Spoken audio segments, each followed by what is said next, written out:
क्या मेरी आवाज आ रही है? चलो बहुत ही बढ़िया, ठीक है। तो लास्ट लेक्चर में हम लोगों ने रिलेशंस का इंट्रोडक्शन किया था आपका, ठीक है। और 11th वाला रिलेशन हमने लास्ट लेक्चर में डिस्कस कर लिया था थोड़ा बहुत, कि रिलेशंस क्या होता है, ठीक है। उसके दो चार एग्जांपल्स भी करा था। कार्टेशियन प्रोडक्ट के सबसेट्स को ही हम क्या बोलते हैं? रिलेशंस बोलते हैं आपका। तो जो 11th के बाद 12th में जो आप लोगों को रिलेशंस पढ़ना है, उससे ज्यादा इंपॉर्टेंट है जो फंक्शंस वाला जो टॉपिक पढ़ना है। देखो रिलेशंस इतना ज्यादा इंपॉर्टेंट नहीं है, ठीक है, इतना ज्यादा कोई क्वेश्चन बनता भी नहीं है रिलेशन से। लेकिन functions is one of the most important topic of your class 12। Functions जब तक आपको अच्छे से नहीं आएगा, मान के चलिए कैलकुलस में 30% चीजें हम फंक्शंस का यूज करते हैं आपका, ठीक है। So that's why functions is a topic which becomes important, not only just to solve questions from the topic functions but also important for entire calculus। और आपको भी पता है कि 12th में 50% सिलेबस तो सिर्फ कैलकुलस का ही है आपका, ठीक है। सो इसीलिए फंक्शंस काफी इंपॉर्टेंस रहता है आपका, ठीक है। तो फंक्शंस को हम लोग आज डिटेल में पढ़ेंगे, बट उससे पहले जो हमारा रिलेशंस 12th वाला पार्ट है, क्लास 12th का जो रिलेशन है उसको डिस्कस करते हैं आपका, ठीक है। तो सबसे पहले सब हेडिंग डालिए टाइप्स ऑफ रिलेशंस। आज हम लोगों को पढ़ना है टाइप्स ऑफ रिलेशंस, ठीक है। लिखिए सब हेडिंग टाइप्स ऑफ रिलेशंस। आज हमें डिस्कस करना है टाइप्स ऑफ रिलेशंस। हमें ये चार टाइप्स ऑफ रिलेशंस पढ़ना है, ठीक है। ये चार टाइप ऑफ रिलेशंस पढ़ना है, चार या पांच टाइप्स ऑफ रिलेशन है, ठीक है। सबसे पहले एम्प्टी रिलेशन। एम्प्टी रिलेशन मतलब जिसमें कोई रिलेशन ही नहीं हो आपका, किसी दो एलिमेंट के बीच में कोई रिलेशन ही नहीं है, उसको हम क्या बोलेंगे? एम्प्टी रिलेशन आपका, ठीक है। सबसे पहला जो सबसे इंपॉर्टेंट है वो है आपका आइडेंटिटी रिलेशन। तो मैं आप लोगों को डेफिनेशंस भी लिखाते चलूंगा आपका, ठीक है। तो सबसे पहले लिखिए आइडेंटिटी रिलेशन। हमें मेनली चार टाइप की रिलेशंस पढ़ने हैं। एक होता है आपका आइडेंटिटी रिलेशन, ठीक है। दूसरा हमें पढ़ना है, लास्ट लेक्चर में वैसे मैंने लिखवाया भी था कौन कौन सा हमें पढ़ना है, ठीक है। हमें मेनली चार टाइप की रिलेशंस पढ़ने हैं। आइडेंटिटी, उसके बाद रिफ्लेक्सिव, सिमेट्रिक और ट्रांजिटिव, ठीक है। तो सबसे पहले हम आइडेंटिटी रिलेशन को देखते हैं आपका, ठीक है। चलो कंटिन्यू कर रहा हूं मैं, अभी वेट नहीं करूंगा मैं और ज्यादा, धीरे धीरे वैसे ज्वाइन करते रहेंगे स्टूडेंट्स। तो सबसे पहले आइडेंटिटी रिलेशन का डेफिनेशन को लिख लीजिए। तो इसका डेफिनेशन क्या बोलता है? इसका डेफिनेशन क्या बोलता है? और बाकी चीजों को ज्यादा एग्जाम्पल से समझोगे आप लोग, ठीक है। तो इसका डेफिनेशन क्या बोलता है आपका कि a relation defined on set A is said to be identity relation. A relation defined a relation defined on a set on a set A on a set A is said to be identity is said to be identity is said to be identity is said to be identity is said to be identity relation if each and every element if each and every element of A is related to itself of A is related to itself and only itself। अब मैंने यहाँ पे लिखा itself and only itself, इसका मतलब क्या है अभी एक एग्जांपल से समझाता हूँ, ठीक है। राइटिंग इतना अच्छा नहीं आ रहा होगा, बट राइटिंग मैटर नहीं करता, मैं आप लोगों को डिक्टेट भी कर देता हूँ। आइडेंटिटी रिलेशन हम लोग किसको बोलते हैं? ऐसे relations, a relation defined on set A is said to be identity relation if each and every element of set A is related to itself, ठीक है। जैसे फॉर एग्जांपल इसको तो पहले मैं थोड़ा छोटा कर देता हूँ, ठीक है। चलो आप लोग लिखते भी चलो, ठीक है। काफी इतना छोटा, ये और थोड़ा छोटा कर दे। हाँ इतना काफी है ना। मैंने वैसे डिक्टेट भी कर दिया अगर किसी को राइटिंग समझ में नहीं आ रहा है, क्योंकि देखो ये टॉपिक में थोड़ा थ्योरी पार्ट है। This topic consist a little bit of theory part, so don't get bored, I will try to make it interesting by doing some questions also, ठीक है। तो सपोज आपके पास में कोई सेट है जिसमें एलिमेंट्स है 1 2 3। अगर आपको आइडेंटिटी रिलेशन लिखना है, आइडेंटिटी रिलेशन को हम आई ए से डी भी डिनोट करते हैं। तो आइडेंटिटी रिलेशन कौन कौन से हो जाएंगे, 1 1 2 2 और आपका 3 3, ठीक है। This is called as identity relation, क्योंकि अपने एलिमेंट के अपने के साथ ही अगर उसका रिलेशन हो तभी हम उसको आइडेंटिटी रिलेशन बोलते हैं आपका, ठीक है। चलो, क्योंकि इसके बाद जो हम लोग नेक्स्ट पढ़ेंगे रिफ्लेक्सिव, वो भी थोड़ा आइडेंटिटी रिलेशन की तरह ही है, बट उसमें क्या डिफरेंस है मैं आपको बताता हूँ, ठीक है। अब उन दोनों का अंतर समझने के लिए मैं एक और एग्जांपल दे रहा हूं आपको, आप लोग मुझे बताना क्या ये आइडेंटिटी रिलेशन है कि नहीं। जैसे मैंने यहाँ पे दे दिया आपको, यहाँ पे मैंने आपको दे दिया 1 1 2 2 और यहाँ पे मैंने 3 3 दे दिया, और इस साथ में एक और एलिमेंट दे दिया 2 3। अब आप लोग मुझे बताइए कि क्या ये आइडेंटिटी रिलेशन है कि नहीं। तो आप बोलोगे कि ये वाला आइडेंटिटी रिलेशन नहीं है, यहाँ पे क्रॉस कर लेना आप, ठीक है। ये आइडेंटिटी रिलेशन नहीं है, क्यों? क्योंकि डेफिनेशन क्या बोल रहा है कि related to itself and only itself, ठीक है। मतलब अपने के साथ ही सिर्फ हो, उसके अलावा कोई दूसरा अगर आ जाए रिलेशन तो हम फिर उसको आइडेंटिटी रिलेशन नहीं बोलेंगे आपका, ठीक है। क्यों मैं इतना स्ट्रेस दे रहा हूं इसमें, because the next type of relation which we are going to discuss, reflexive relations, seems a bit same like identity relation only, ठीक है। तो दोनों में अंतर समझाने के लिए मैं आपको ये एग्जांपल दे रहा हूं आपका। तो आइडेंटिटी रिलेशन में अपना एलिमेंट अपने साथ ही रिलेट होना चाहिए, उसके अलावा कुछ नहीं होना चाहिए, तब हम उसको बोलेंगे आइडेंटिटी रिलेशन आपका, ठीक है। चलो आगे बढ़े। आई थिंक समझ में आ रहा है थोड़ा बहुत। आप लोग थम्स अप वगैरह दे दिया करो मुझे, या सर यस सर बोल दिया करो, या डन बोल दिया करो, तो फिर मुझे भी थोड़ा सा लगेगा कि हाँ सब लोग एंगेजिंग हो। जिसके पास भी लैपटॉप या मोबाइल का एक्सेस हो, अगर कोई क्लासरूम में बैठा हुआ है तो ऑब्वियसली उसके लिए पॉसिबल नहीं होगा, but if you have the access of your mobile और लैपटॉप और your system, then please try and reply me with thumbs up और ये और ओके या डन, इस तरीके से आपका, ठीक है। चलो आगे बढ़ते हैं, ज्यादा टाइम वेस्ट नहीं करेंगे, बहुत सारा चीजें कवर करना है अपने को। इसके बाद आता है अपना,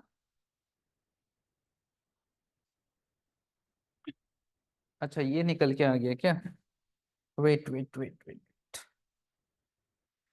तब तो फिर मैं नया एक पेज ही खोल लेता हूँ, ठीक है।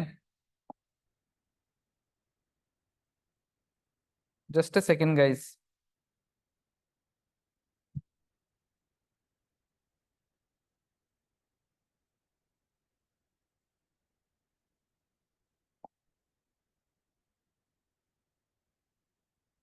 चलो उसके बाद नेक्स्ट लिखिए सेकंड आपका, सेकंड आ जाता है। इसके बाद नेक्स्ट जो रिलेशन आता है उसको हम बोलते हैं आपका reflexive reflexive relation, reflexive relation. इसके बाद आ जाता है आपका रिफ्लेक्सिव रिलेशन, ठीक है। रिफ्लेक्सिव रिलेशन का डेफिनेशन लिख लीजिए। A reflexive relation defined on set A is said to be reflexive if each and every element of A is related to itself, ठीक है। A relation defined on set a relation, a relation defined on set A is said to be, is said to be, is said to be reflexive, is said to be reflexive. A relation defined on set A is said to be reflexive if each and every element of A, if each and every element of A is related to itself, is related to itself, is related to itself, ठीक है। is related to itself। तो अब आप लोगों को, अब आप मुझे बताओ कि ये डेफिनेशन और इससे जस्ट पहले वाला जो हमने देखा था वो भी तो सेम था। वहां पे बस एंड में हमने क्या लिख दिया था, only itself, and only itself. मैंने क्या लिखा था वहां पे, एंड ओनली टू इटसेल्फ। तो मतलब यहाँ पे और वहां पे दोनों सेम है, बट यहाँ पे खुद के साथ वाला के साथ अगर कोई दूसरा रिलेशन आ जाए तो भी चलेगा आपका, ठीक है। जैसे सपोज फॉर एग्जाम्पल मैंने बोल दिया कि मेरे पास कोई सेट है ए 1 2 3। तो पहला तो काम क्या बोल रहा है कि हम इसको रिफ्लेक्सिव तब बोलेंगे जब each and every element of set A is related to itself. तो मेरा यहाँ पे जो रिलेशन आएगा, लेट सपोज रिफ्लेक्सिव को हम लोग आर ए से डिनोट कर लेते हैं, ठीक है।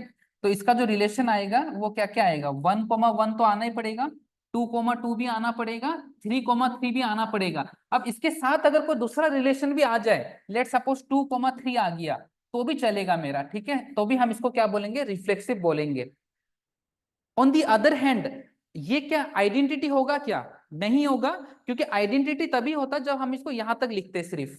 तो 2,3 अगर आ गया तो ये रिफ्लेक्सिव होगा, लेकिन आइडेंटिटी नहीं होगा आपका, ठीक है। तो क्या मैं बोल सकता हूं कि एक रिफ्लेक्सिव रिलेशन, एक आइडेंटिटी रिलेशन रिफ्लेक्सिव भी होगा बट उसका उल्टा नहीं होगा।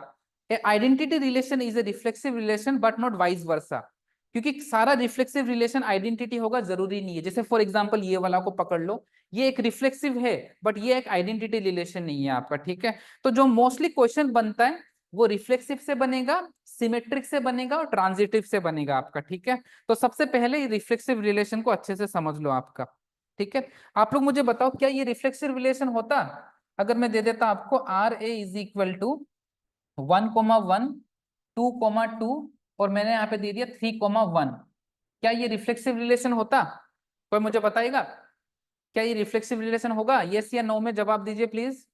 Will it be a reflexive relation? Will it be a reflexive relation guys?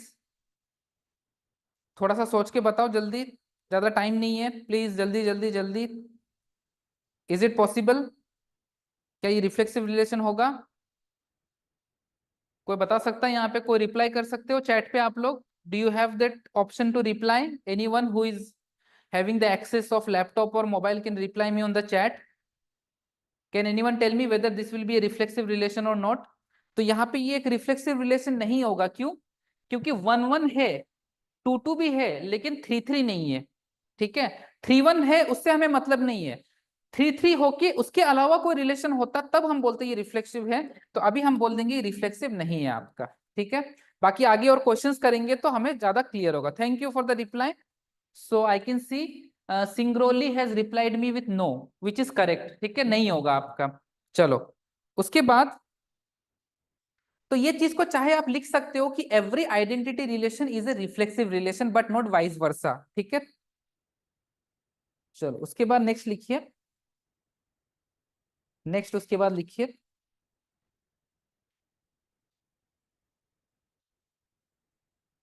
इसको नोट कर लिया। उसके बाद लिखिए अब सिमेट्रिक रिलेशन, सिमेट्रिक और ट्रांजिटिव, ये दो ज्यादा इंपॉर्टेंट है आपका, ठीक है। उसके बाद नेक्स्ट आ जाते हैं सिमेट्रिक रिलेशन पे। तो थर्ड हो गया आपका symmetric relation, symmetric relation, symmetric relation, ये समझ लो। फिर उसके बाद आप स्कूल के एग्जाम का भी टेंशन नहीं लेना है आपको, बोर्ड एग्जाम हो या कोई कॉम्पिटिटिव एग्जाम हो तो भी आप उसमें क्वेश्चंस कर पाओगे आपका, ठीक है। A relation defined on set A is said to be symmetric, a relation defined on a relation defined on a relation defined on a relation defined on set A is said to be a relation defined on set A is said to be symmetric, symmetric, symmetric if A related to B equals B related to A। इसका मतलब क्या है अभी example से बताता हूं मैं आपको, ठीक है। यही सबसे इंपॉर्टेंट है कि अगर सपोज आपके पास में ए और बी अगर है रिलेशन में, तो बी और ए भी होना पड़ेगा, तभी आप बोलोगे कि मेरा रिलेशन क्या है, सिमेट्रिक है आपका, ठीक है। तो यहाँ पे आप एक को नोट लिख लीजिए कि इफ ए कोमा बी अगर रिलेशन को बिलोंग कर रहा है, देन बी कोमा ए भी उस रिलेशन को बिलोंग करना पड़ेगा, तभी आप बोलोगे कि रिलेशन कैसा है, सिमेट्रिक है आपका, ठीक है। तभी आप बोलोगे रिलेशन कैसा है, सिमेट्रिक है। जैसे फॉर एग्जाम्पल अगर मेरे पास कोई सेट है ए, सेम एग्जांपल ले रहा हूँ 1 2 3, ठीक है, और मैंने सपोज इसको डिनोट कर दिया किससे, एस आर से, ठीक है। वो तो कोई दिक्कत नहीं है, डिनोट तो कैसे भी कर सकते हो आप। तो मेरा जो रिलेशन होगा सिमेट्रिक, अगर सपोज मैंने बोल दिया 1 2 मैंने ले लिया, तो मुझे 2 1 भी लेना पड़ेगा आपका, ठीक है। अगर मैंने 1 2 ले लिया तो मुझे क्या लेना पड़ेगा, 2 1 भी लेना पड़ेगा। अगर मैंने सपोज 2 3 ले लिया तो मुझे 3 2 भी लेना पड़ेगा आपका, तो भी मैं तभी मैं बोल सकता हूँ कि रिलेशन क्या है मेरा, सिमेट्रिक है आपका। ठीक है, बहुत ही सिंपल सा कंसेप्ट है, बहुत ही सिंपल सा कंसेप्ट है। अब आप लोग मुझे बताना, एक रिलेशन में दे रहा हूं आपको, एक मैं आपको रिलेशन दे रहा हूँ, ठीक है, सिर्फ आर से डिनोट कर रहा हूँ। मैंने बोल दिया 1,1 है, 2,2 है, 3,3 है, और उसके बाद 3,2 है, 2,3 है, 1,2 है, और 2,1 है। तो ये रिलेशन कौन सा हुआ, ये नीचे वाला कौन सा रिलेशन हुआ, क्या ये सिमेट्रिक होगा, हाँ सिमेट्रिक होगा, रिफ्लेक्सिव होगा, या सिर्फ सिमेट्रिक होगा, या रिफ्लेक्सिव होगा, या दोनों नहीं होगा आपका, कोई बता सकता है? जो मैंने नीचे लिखा क्वेश्चन है, ये क्या हो सकता है, क्या ये सिमेट्रिक है, या रिफ्लेक्सिव है, या दोनों है, या दोनों नहीं है? चार ऑप्शन है। Is this relation a reflexive relation, और it is a symmetric relation, या बोथ, या नन? कोई मुझे बताएगा क्या होगा ये? ठीक है, तो यहाँ पे मुझे क्लियरली दिख रहा है कि यहाँ पे मेरे पास ये वाले एलिमेंट्स आ रहे हैं, 1 1 आ रहा है, 2 2 आ रहा है, और 3 3 आ रहा है, तो मतलब रिफ्लेक्सिव तो है ही है। साथ में अगर 3 2 आ रहा है तो देखो 2 3 आ रहा है कि नहीं आ रहा है, अगर 1 2 आ रहा है तो देखो 2 1 आ रहा है कि नहीं आ रहा है, मतलब ये रिलेशन रिफ्लेक्सिव भी है और सिमेट्रिक भी है। तो आप चाहे तो यहाँ पे लिख लीजिए both reflexive and symmetric, both reflexive and symmetric, ये रिलेशन दोनों होगा आपका। ठीक है, बोथ रिफ्लेक्सिव एंड सिमेट्रिक। हो गया यहाँ तक क्लियर? फटाफट नोट करिए इसको। क्लियर हो गया होगा आई थिंक, किसी को कोई डाउट नहीं होना चाहिए अभी तक। चलो ठीक है, चलो आगे बढ़ते हैं। नेक्स्ट फाइनली हमें लिखना है ट्रांजिटिव।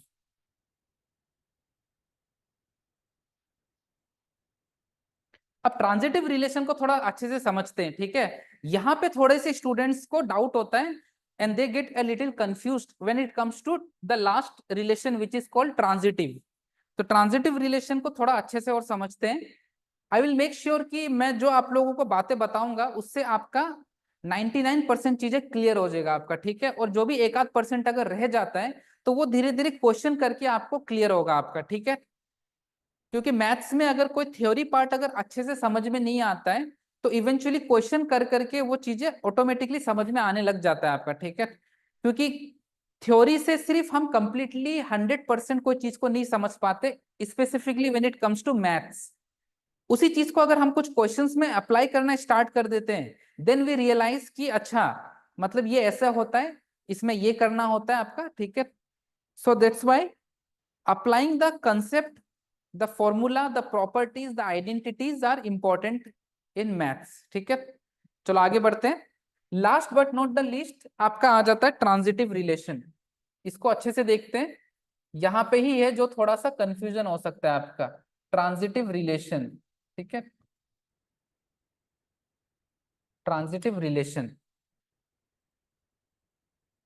इससे पहले हमने क्या देखा था, रिफ्लेक्सिव रिलेशन। रिफ्लेक्सिव रिलेशन का हम लोग ऐसा भी एग्जांपल दे सकते हैं कि जैसे मेरा एक छोटा भाई है, ठीक है।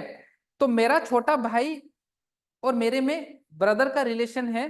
तो मैं अगर मेरा छोटा भाई का भाई हूं तो मेरा भाई भी तो मेरा क्या बन जाएगा, आपका ब्रदर बन जाएगा। तो वो भी काइंड ऑफ क्या है आपका, ठीक है, क्या है, ट्रांजिटिव सॉरी सिमेट्रिक रिलेशन है आपका, ठीक है। चलो जैसे कोई दो लाइन एक दूसरे के परपेंडिकुलर है, मैं उसकी बात कर रहा हूँ, ठीक है। इससे पहले वाले का मैं ट्राई कर रहा हूँ और अच्छे से समझाने के लिए। जैसे मैंने बोला लाइन L1 और लाइन L2 एक दूसरे के परपेंडिकुलर है, ठीक है। तो मैंने बोला line L1 is perpendicular to line L2। इसी चीज को मैं ऐसे भी तो बोल सकता हूँ कि line L2 is perpendicular to line L1, क्योंकि अगर L1 L2 से परपेंडिकुलर है तो L2 L1 के भी तो परपेंडिकुलर होगा ही। तो आप बोलोगे कि L1 और L2 एक दूसरे से कौन सा रिलेशन सेटिस्फाई कर रहा है, सिमेट्रिक रिलेशन सेटिस्फाई कर रहा है आपका, ठीक है। बट क्या L1 L1 के साथ परपेंडिकुलर होगा, क्या नहीं होगा? तो वहां पे आपका फिर आइडेंटिटी रिलेशन और कौन सा था आपका रिफ्लेक्सिव रिलेशन आपका सेटिस्फाई नहीं करेगा, ठीक है। बट कोई ना, क्वेश्चन से क्लियर करते हैं चीजों को। पहले तो लिखिए transitive relation, a relation on set A is said to be transitive. A relation, a relation in set A is said to be transitive is said to be transitive is said to be transitive if A is related to B and B is related to C implies A is related to C। अभी आप लोग लिख लो, आपको शायद अभी अच्छे से समझ में नहीं आया होगा, ठीक है। अगर ए बी के साथ रिलेटेड है और बी अगर सी के साथ रिलेटेड है, तो ए अगर सी के साथ रिलेटेड होगा तभी आप बोलोगे कि रिलेशन कैसा है, ट्रांजिटिव है। देखो, ए बी के साथ है, बी सी के साथ है, तो ए अगर सी के साथ रिलेटेड है तभी आप बोलोगे कि रिलेशन कैसा है मेरा, आपका ट्रांजिटिव है, ठीक है।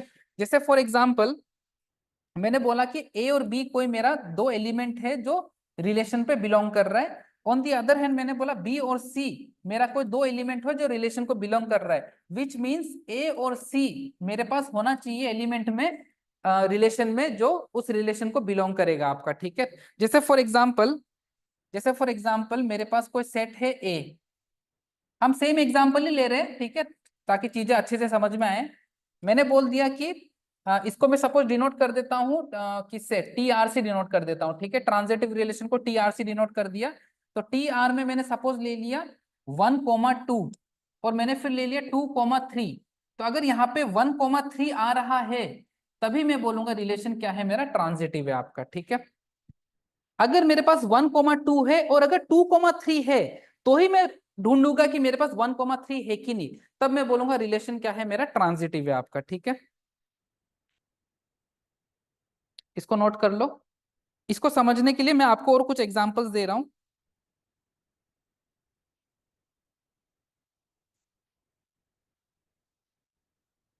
इसको समझने के लिए इसको पहले लिख लो, फिर मैं आपको अब एग्जांपल्स कराता हूं, उससे और ज्यादा क्लियर होगा चीजें, ठीक है। कुछ हम लोग बोर्ड लेवल का भी चीजें कवर कर लेंगे, एनसीईआरटी टाइप, और कुछ हम थोड़ा सा आईआईटी का भी कुछ कुछ चीजें कवर करेंगे आपका, ठीक है। अब आप लोग मुझे बताना, सपोज मैंने एक रिलेशन दे दिया यहाँ पे, अब मैं आपको मिक्स चीजें पूछूंगा, ठीक है। मैंने आपको यहाँ पे दे दिया सपोज 1,1, 2,2, 3,3, फिर मैंने आपको दे दिया 3,2, 2,3, और आपको मैंने यहाँ पे दे दिया सपोज 3,3 हो गया। उसके बाद मैंने आपको दे दिया एक 1,3, 3,2, और मैंने 1,2 दे दिया आपको, ठीक है। तो एक चीज आप हमेशा ध्यान में रखना, ट्रांजिटिव में जब जैसे सपोज यहाँ पे मेरे पास 1,1 है, 2,2 है, 3,3 है, तो मतलब ये रिलेशन कौन सा हुआ मेरा, ये मेरा कौन सा रिलेशन हुआ, कौन सा रिलेशन हो गया मेरा, ये सबसे पहला वाला क्या था, रिफ्लेक्सिव। तो रिफ्लेक्सिव तो ये है क्योंकि मेरे पास सेम वाला रिलेशन तीनों है, तो रिफ्लेक्सिव तो ये है। अब सिमेट्रिक में देखो कि 3,2 है, 2,3 है, 1,3 है लेकिन 3,1 नहीं है, तो ये रिफ्लेक्स सिमेट्रिक तो नहीं है। अब आ जाओ ट्रांजिटिव में, जरा देखना ट्रांजिटिव चेक करो, यहाँ पे 1,1 है, 2,2, 3,3 से मतलब नहीं है हमें, ठीक है। इस पे आओ, 3,2 है, 2,3 है, तो इसका मतलब आप ढूंढो क्या 3,3 है, हाँ है। उसके बाद आप देखो 1,3 है, लेकिन अगर 3 के साथ कोई दूसरा एलिमेंट है क्या, 3,3 है, तो मेरा 1,3 है, 3 के साथ और कोई एलिमेंट है क्या, 1,3, 3,2, 1,3, 3,2, ठीक है, 1,3 है, 3,2 है, तो आप ढूंढो 1,2 है कि नहीं है, मेरे पास 1,2 है, ठीक है। 3,2 है, और कहीं पे मेरा 2,3 है क्या, 2,2 है, तो 3,2, 2,2, तो 3,2 भी है मेरे पास, तो मतलब ये रिलेशन मेरा ट्रांजिटिव भी होगा आपका, ठीक है। थोड़ा सा ट्रांजिटिव को लेके हल्का कंफ्यूजन हो सकता है, बट कोई दिक्कत नहीं, अभी हम और एग्जांपल करते हैं आपका। तो ये रिलेशन रिफ्लेक्सिव है, सिमेट्रिक क्यों नहीं है, क्योंकि 1,3 है लेकिन 3,1 नहीं है, ठीक है, इसके वजह से सिमेट्रिक नहीं है। ट्रांजिटिव है क्योंकि 3,2 है, 2,3 है, 3,3 भी है, 1,3 है, 3,2 है, 1,2 भी है, ठीक है, तो ये रिलेशन ट्रांजिटिव है। अब एक और चीज यहाँ पे नोट लिख लो, नोट, एक यहाँ पे नोट लिखो, एक नोट लिखो यहाँ पे,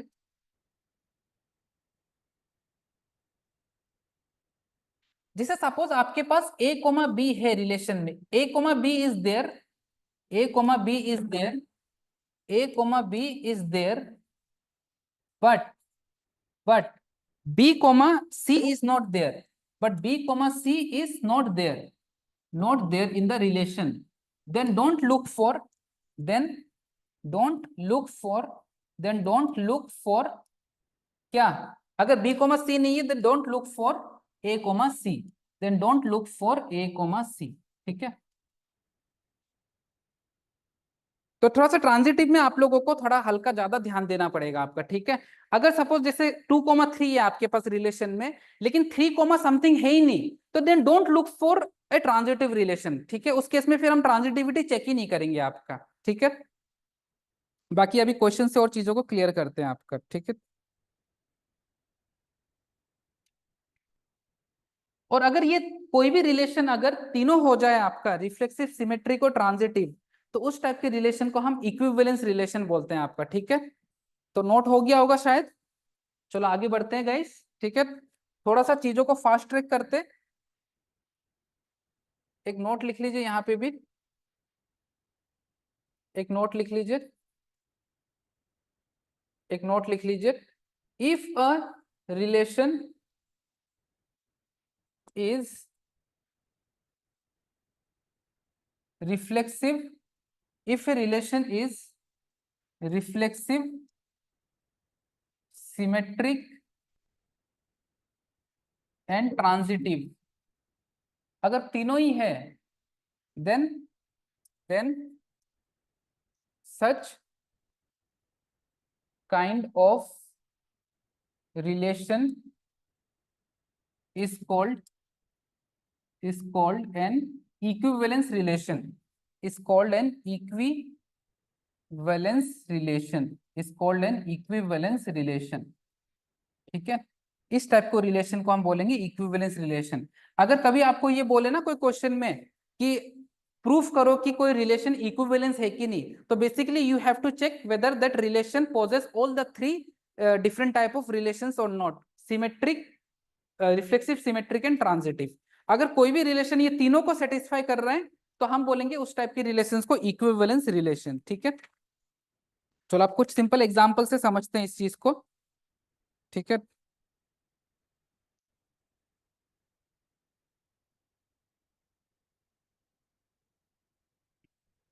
अब मैं आपको एक बहुत बढ़िया एग्जांपल देता हूं, उससे ज्यादा अच्छे से आपको समझ में आएगा, ठीक है। ये तीनों के बारे में अच्छे से समझना है तो एग्जांपल से समझते हैं आपका।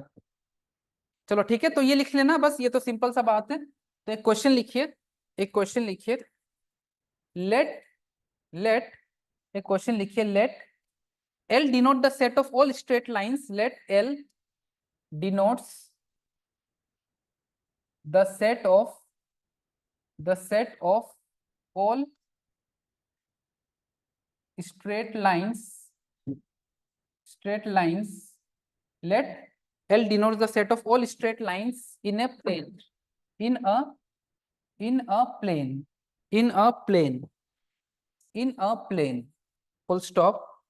Let a relation R be defined by, let a relation R be defined by alpha related to beta such that alpha is perpendicular to beta, then R is सबसे पहले चेक करते हैं रिफ्लेक्सिव, सबसे पहले चेक करते हैं reflexive, सबसे पहले हम चेक करेंगे क्या, सबसे पहले हम चेक करेंगे रिफ्लेक्सिव, सबसे पहले हम क्या चेक करेंगे, रिफ्लेक्सिव, देखिए रिफ्लेक्सिव, सबसे पहले रिफ्लेक्सिव चेक करेंगे आपका, ठीक है। अब मुझे बताओ आप लोग कोई भी एक लाइन अपने खुद से तो परपेंडिकुलर नहीं हो सकता आपका, एक लाइन अपने खुद से तो कभी भी परपेंडिकुलर नहीं हो सकता। मैं बोलूंगा एक लाइन एल है, ठीक है, एक लाइन L1 है, ये लाइन L1 अपने आप से तो परपेंडिकुलर नहीं हो सकता आपका, ठीक है। तो आप यहाँ पे लिख लो कि it is not reflexive, it is not reflexive, और रीजन डाल दो, it is not reflexive as a line, as a line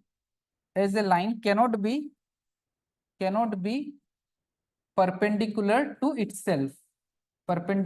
itself, as a line can not be perpendicular to itself. तो आप बोल दो यहाँ पे रिफ्लेक्सिव नहीं होगा, ठीक है, ऐसा क्रॉस कर दो कि ये रिफ्लेक्सिव नहीं होगा आपका, ठीक है, क्योंकि एक लाइन से रिफ्लेक्स क्या नहीं हो सकता, परपेंडिकुलर नहीं हो सकता, पैरेलल जरूर हो सकता है। एक लाइन के ऊपर डाल देना मतलब वो बेसिकली क्या हुआ, पैरेलली हुआ आपका, तो ये रिफ्लेक्सिव नहीं होगा। सेकंड चेक कर लेते हैं, सिमेट्रिक। सिमेट्रिक में हम क्या देखते हैं कि अगर लाइन L1 लाइन L2 के परपेंडिकुलर है, तो लाइन L2 अगर L1 के परपेंडिकुलर हो गया तो हम बोलेंगे सिमेट्रिक होगा। तो ऑब्वियसली बात सही है, L1 is perpendicular to L2 which means L2 is also perpendicular to L1। आप चाहे तो यहाँ पे फिगर बना लो कि अगर मेरा जैसे ये लाइन L1 है, ये अगर इस लाइन L2 के परपेंडिकुलर है, तो विच मींस L2 भी तो L1 के परपेंडिकुलर होगा, तो आप बोल दो कि ये सिमेट्रिक होगा, ठीक है, ये सिमेट्रिक होगा आपका, ठीक है, ये सिमेट्रिक होगा। अब आप लोग, सबसे इंटरेस्टिंग लगता है जब आप ट्रांजिटिविटी चेक करते हो, बिकॉज रिफ्लेक्सिव और सिमेट्रिक चेक करना it's a very easy thing. Transitive में ही है जो थोड़ा सा आप लोग फंसोगे। तो देखो ट्रांजिटिव में आपको बताता हूँ, तो क्लियर हुआ ना कि क्यों ये रिफ्लेक्सिव नहीं है और क्यों ये सिमेट्रिक है। ये बहुत ही बढ़िया एग्जाम्पल है इन तीनों को समझने का, ठीक है। रिफ्लेक्सिव क्यों नहीं है, क्योंकि एक लाइन खुद से कभी परपेंडिकुलर नहीं हो सकता। सिमेट्रिक क्यों है, क्योंकि अगर एक लाइन दूसरे लाइन के परपेंडिकुलर है, मान लो L1 L2 के परपेंडिकुलर है, विच ऑल्सो सिग्निफाइज कि L2 L1 के परपेंडिकुलर होगा, ऑब्वियस सा बात है आपका, ठीक है। तो इसलिए ये मेरा सिमेट्रिक होगा। अब हम चेक कर लेते हैं थर्ड आपका ट्रांजिटिव।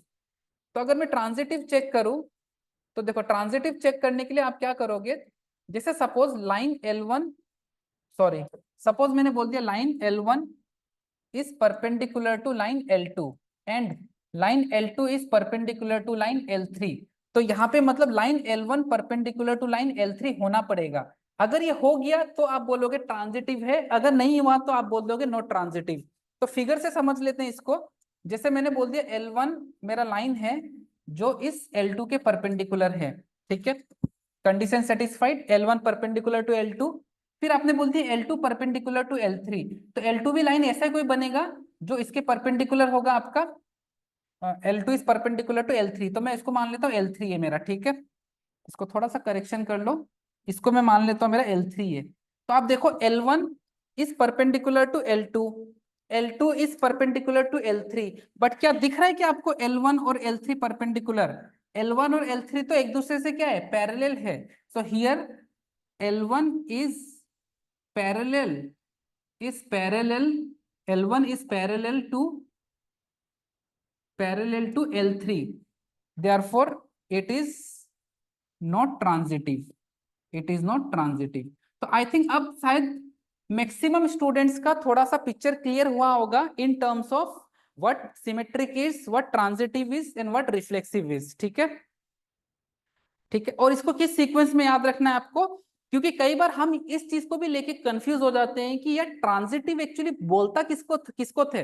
आपको पता तो है कि एक रिलेशन अगर खुद के साथ में है तो उसको हम कुछ बोलते थे, अगर ए और बी है तो बी और ए होना चाहिए, उसको भी हम कुछ बोलते थे, और अगर ए बी है और बी सी है तो ए सी होना चाहिए था, उसको भी हम कुछ बोलते हैं। तो ये दिमाग में आपके रहता है कि रिलेशंस तो इस तरीके के बनते हैं, बट आप नाम भूल जाते हो। तो आप इसको याद रखना IRST से, ठीक है, IRST से याद रखना। IRST, इसको IRCTC वेबसाइट की तरह IRST IRST 4 बार बोल देना, याद हो जाएगा। I मतलब आइडेंटिटी, R मतलब रिफ्लेक्सिव, S मतलब सिमेट्रिक और T मतलब ट्रांजिटिव। IRST से आपको सीक्वेंस वाइज याद रखना है कि पहले आइडेंटिटी आता है, फिर रिफ्लेक्सिव, फिर सिमेट्रिक, फिर ट्रांजिटिव आपका, ठीक है। तो आई थिंक अब आप लोगों को थोड़ा सा पिक्चर क्लियर हुआ है।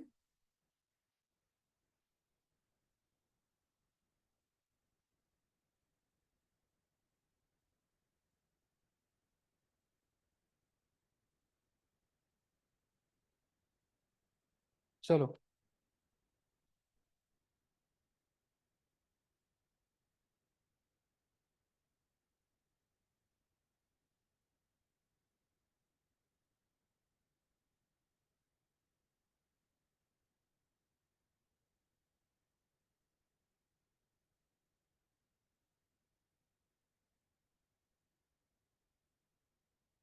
अब मुझे आप लोग एक चीज बताना, मैं आप लोगों को कुछ एग्जांपल्स दे रहा हूँ, ठीक है।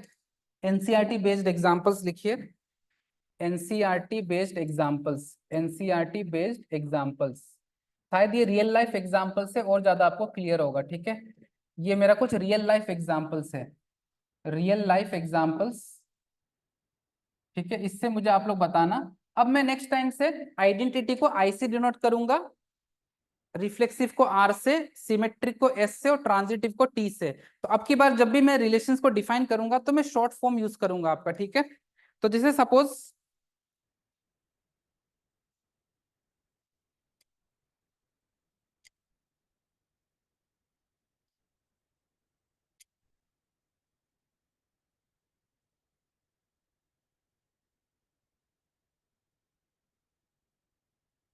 जैसे सपोज मैंने आपको बोल दिया कि आर कोई रिलेशन है, ठीक है, इस तरीके से एक्स कोमा वाई, जहां पे x and y belongs to या live in the same locality, live in the same locality, live in the same locality, ठीक है, locality, live in the same locality. तो मुझे एक चीज बताइए, अगर मेरा सेम लोकेलिटी में एक्स और वाई रह रहा है तो रिफ्लेक्सिव, सिमेट्रिक और ट्रांजिटिव क्या तीनों होगा कि नहीं? तो अगर एक्स सेम लोकेलिटी में रह रहा है तो मतलब ये रिफ्लेक्सिव होगा, क्योंकि वाई और एक्स सेम लोकेलिटी में रह रहा है, मतलब इस ये मतलब सेम ही जगह रहेगा आपका। सिमेट्रिक भी होगा क्योंकि एक्स और वाई अगर सेम लोकेलिटी में रह रहा है मतलब वाई और एक्स भी तो सेम लोकेलिटी में रह रहा होगा आपका, ठीक है।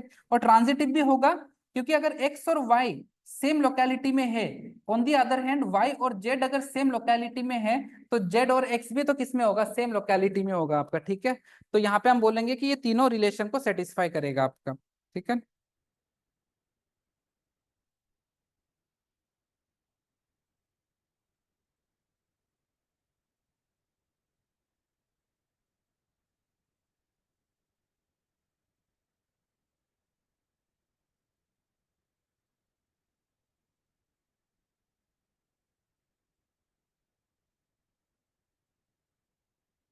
चलो नेक्स्ट मुझे बताओ यहाँ पे, इसको मैं इसी में लिख देता हूँ, ठीक है, इसको हटा रहा हूँ। मुझे एक चीज बताओ आप लोग, यहाँ पे इसको भी मैं हटा रहा हूँ, ठीक है।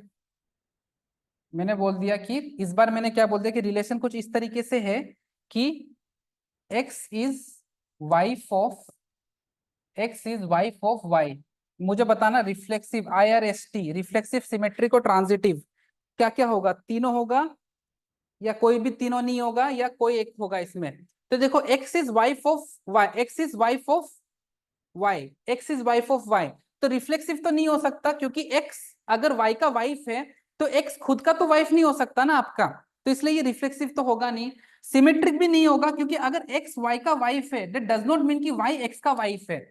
एक्स अगर वाई की वाइफ है तो वाई एक्स का क्या हुआ, हस्बैंड हुआ ना आपका, तो इसलिए ये सिमेट्रिक भी नहीं होगा। अब एक्स अगर वाई का वाइफ हो चुका है तो वाई का किसी और के साथ तो आप रिलेशन संबंध नहीं बना सकते ना आपका, तो वो तो पॉसिबल ही नहीं है आपका, ठीक है। तो हम लोग क्या बोल देंगे यहाँ पे, ये ट्रांजिटिव होगा। अब आप यहाँ पे कंफ्यूज मत हो जाना गाइस कि ये ट्रांजिटिव क्यों होगा, ठीक है। अब आप मुझे बताओ ट्रांजिटिव क्यों होगा, मैंने आप लोगों को एक नोट में लिखवाया था, देखो मैंने आप लोगों को एक नोट में लिखवाया था यहाँ पे, कहाँ गया वो नोट? मैंने एक नोट लिखवाया था आप लोगों को कि देखो, ये नोट देखो, ये नोट ध्यान से पढ़ो कि अगर कोई रिलेशन में ए बी है और बी और सी है ही नहीं तो आप फिर ए और सी को चेक नहीं करोगे, आप सीधा बोल दोगे कि वो ट्रांजिटिव है, क्योंकि आपको चेक करने की नीड ही नहीं है उसमें आपका, ठीक है। तो यहाँ पे भी वही बात आ गया कि अगर एक्स और वाई, एक्स अगर वाई का वाइफ हो चुका है, जैसे मैं मेरी वाइफ मेरा हस्बैंड है, तो मेरा और किसी के साथ तो रिलेशन नहीं होगा ना अगर प्रैक्टिकली देखा जाए तो, ठीक है। तो इसलिए हम बोल देंगे कि हम आगे ढूंढेंगे ही नहीं, तो हम बोल देंगे ये ट्रांजिटिव होगा आपका, ठीक है। चलो किसी ने आंसर भी दिया है, वेरी गुड। चलो नेक्स्ट आगे बढ़ते हैं। अब आप लोग को अगर ये चीज थोड़ा क्लियर हुआ है तो हम लोग एक काम करते हैं, एक आईआईटी का क्वेश्चन लेते हैं आपका, ठीक है, 2020 का। इस क्वेश्चन को करने का ट्राई करते हैं, एक क्वेश्चन करते हैं आईआईटी का, ठीक है, उससे और चीजों को अच्छे से समझते हैं। अब देखो ऐसे क्वेश्चंस एनसीईआरटी में या बोर्ड एग्जाम में, स्कूल एग्जाम में बन जाते हैं, बट ऐसे questions you won't be expecting in your competitive exam like IIT bit set वगैरह में, you cannot get such kind of question. तो जो आईआईटी में क्वेश्चन आया था वो देखो क्या आया था।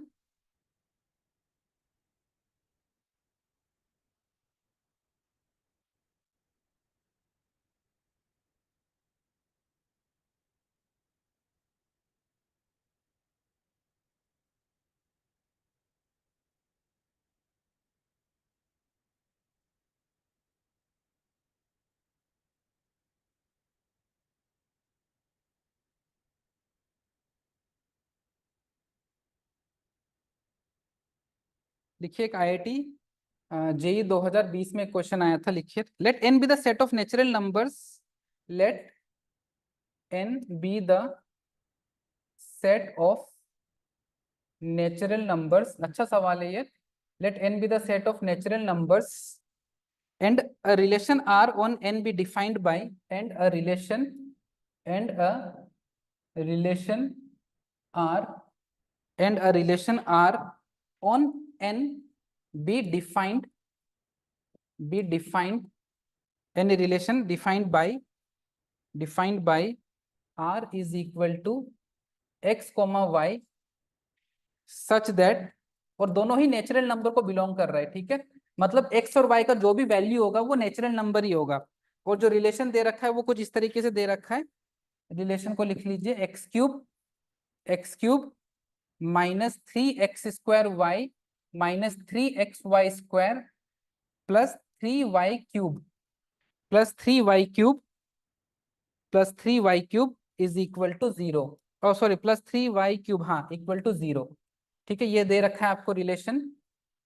Then the relation R is, then the relation R is, ठीक है, ये सवाल आया था, आपका जेई 2021 में, 2021 में ये क्वेश्चन आया था, ठीक है। आपको बताना है A symmetric but neither reflexive not transitive, ठीक है, सी ऑप्शन और B option reflexive but neither symmetric not transitive, C option reflexive and symmetric but not transitive, ठीक है, और डी ऑप्शन है एन इक्विवेलेंस रिलेशन, ठीक है। ये नीचे लिखने में थोड़ा राइटिंग अच्छा नहीं आता है गाइस, ठीक है, ये एन इक्विवेलेंस रिलेशन, मैं इसको दोबारा लिख देता हूँ, रुको, एन इक्विवेलेंस रिलेशन, ठीक है, एंड इक्विवेलेंस रिलेशन, ये अच्छा सवाल है। ऐसे क्वेश्चंस आपके आईआईटी या अदर कॉम्पिटिटिव एग्जाम में आता है आपका, ठीक है। कोई ऑप्शन दे रहे हैं, कोई आंसर बता रहे हैं? Pimpri, you want me to explain it again? Don't worry, अभी हम और भी क्वेश्चंस करेंगे तो चीजें क्लियर होगा आपका, ठीक है।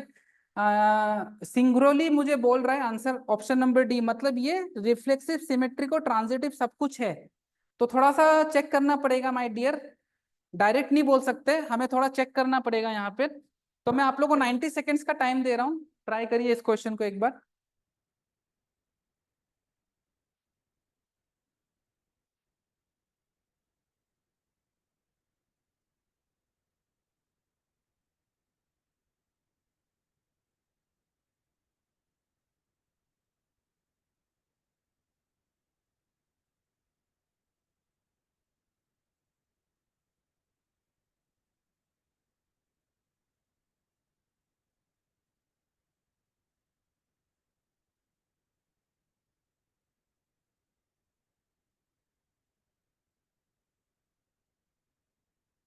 ठीक है, आंसर बताइए।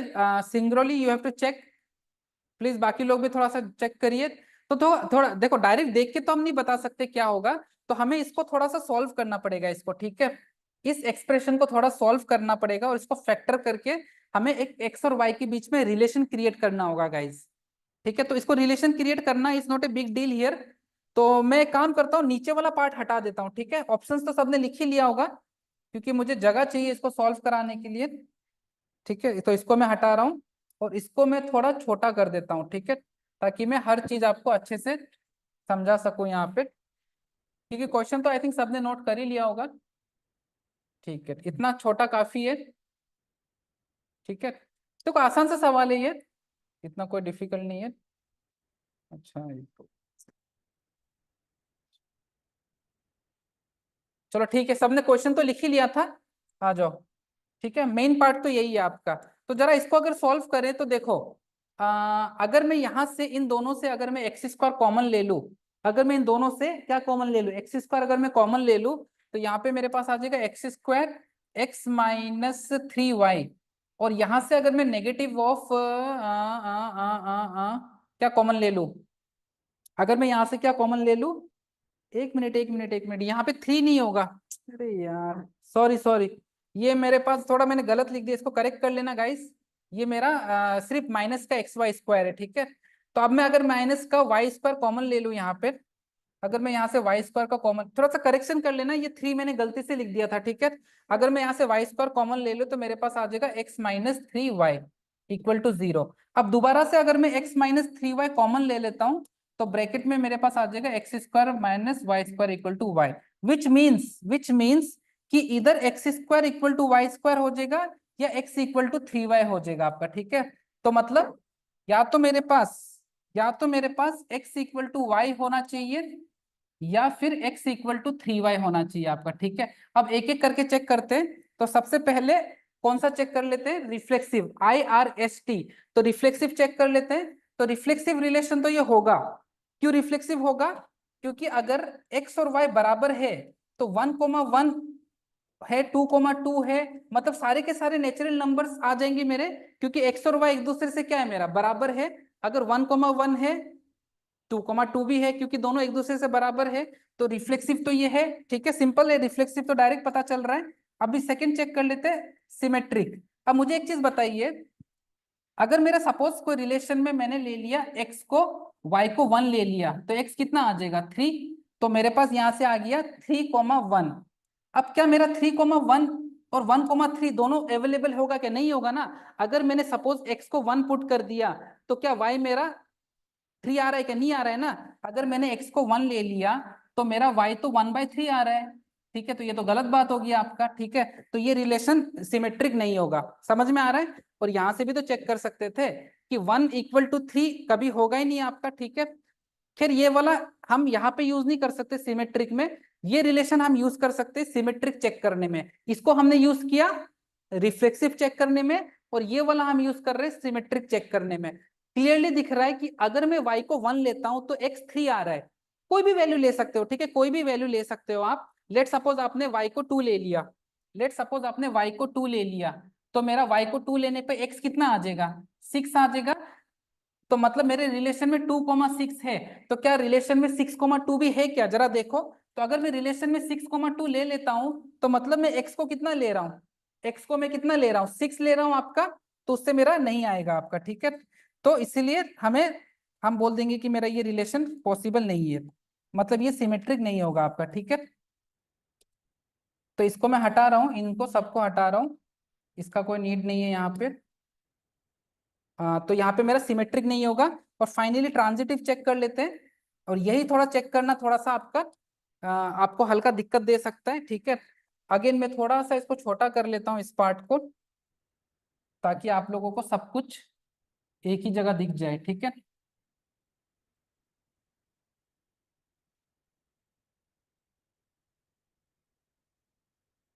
तो ये ऐसे हो गया क्या, चलो कोई ना,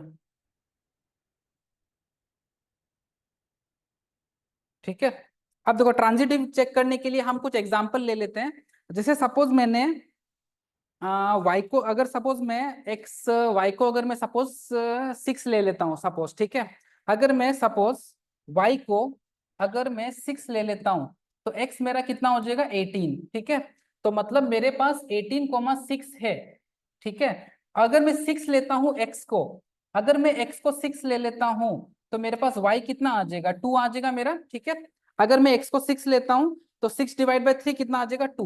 तो मतलब मेरे पास यहाँ पे 6,2 आ रहा है। तो ट्रांजिटिव होने के लिए अगर 18,6 है और 6,2 है, तो आपके पास 18,2 होना चाहिए। अब आप देखो कि 18,2 इस रिलेशन को सेटिस्फाई कर रहा है क्या, नहीं कर रहा है ना। क्योंकि अगर आप x को 18 रखते हो और y को 2 रखते हो, तो क्या 18 6 के बराबर है क्या, नहीं है। तो आप बोल दोगे कि ये मेरा ट्रांजिटिव भी नहीं है ये रिलेशन, ठीक है। तो यहाँ पे आप बोल दोगे कि सिर्फ रिफ्लेक्सिव है। तो ऑप्शन कौन सा था यहाँ पे, reflexive but neither symmetric no transitive. तो यहाँ पे मेरे पास आ जाएगा ऑप्शन नंबर बी, ठीक है। आई थिंक आप लोगों को क्लियर हुआ। थोड़ा बहुत भी डाउट है तो try and solve it again at your home, अपने घर पे इसको दोबारा अच्छे से सॉल्व करना, ठीक है। अलग अलग एग्जाम्पल लेके क्लियरली आपको समझ में आ जाएगा, ठीक है। I think I have made myself clear to you guys. अब रिलेशंस इतना ज्यादा इंपॉर्टेंट नहीं है जैसे मैंने आप लोगों को बताया था। अब हम स्टार्ट करते हैं अपना फंक्शंस वाला टॉपिक, ठीक है, क्योंकि फंक्शंस ही है जो सबसे ज्यादा आपको यूज आएगा आगे, ठीक है।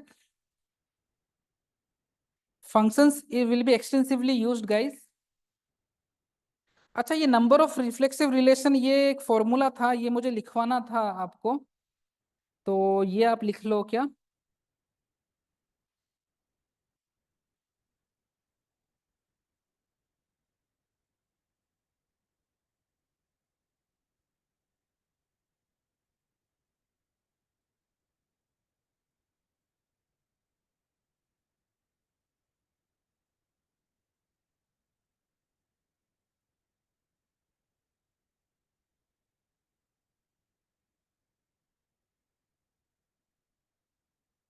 चलो, number of reflexive symmetric and transitive and equivalence relation, ये भी कई बार पूछा जाता है, तो ये भी हम लोग लिख के खत्म करते हैं आपका, ठीक है। मैं डायरेक्ट कुछ फॉर्मूला है वो मैं आपको लिखवा देता हूँ, ठीक है। चलो आगे बढ़ते हैं, तो लिखिए,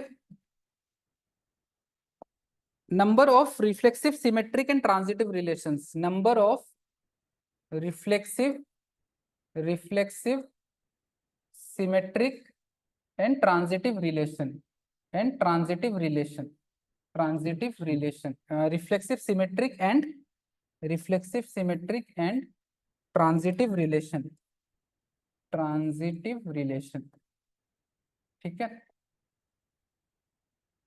चलो, सबसे पहले आप लोगों को पता है, सबसे पहले हमें पता है कि सपोज आपके पास में कोई सेट ए है, ठीक है। जैसे रिलेशंस, अगर सपोज मैंने कोई रिलेशन डिफाइन किया, फिर मैंने रिलेशन डिफाइन किया, suppose relation defined from set A to A, ठीक है, सेट ए टू ए।